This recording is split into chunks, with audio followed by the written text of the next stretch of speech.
నిజంగా ఆయన మేనరిజం కానీ, విలనిజం కానీ, కామెడీ టైమింగ్ కానీ, మాటల గారడి కానీ ఇలా 40 ఇయర్స్ 40 సంవత్సరాల పాటు ఆయన ఇండస్ట్రీలో ఒక వెలిగిన తీరు చూస్తుంటే, ఆయన్ని అప్గ్రేడ్ చేసుకున్న తీరు చూస్తుంటే ఈ కాలంలో నటీనటులు ఆయన నుండి ఎంత నేర్చుకోవాలో అర్థమవుతుంది.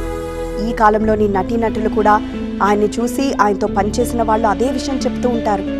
కోటా శ్రీనివాస్ నిబద్ధత, టైమింగ్ కానీ, ఆయన పనిచేసే తీరు కానీ, ఆయన ఎలాంటి పరిస్థితుల్లో ఉన్నా, అంటే అనారోగ్యంతో ఉన్నా సరే ఆయన ఒక్కసారి షూట్కి టైం ఇచ్చారంటే మాత్రం ఖచ్చితంగా అది కంప్లీట్ చేసి వెళ్ళేవాడు.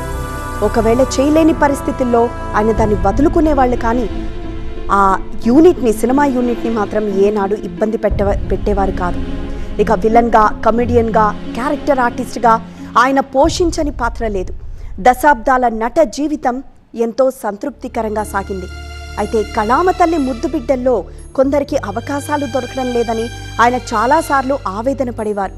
మూవీ ఆర్టిస్ట్ అసోసియేషన్ ప్రమాణ స్వీకార కార్యక్రమంలో కోటా తన మనసులో మాట బయటపెట్టారు.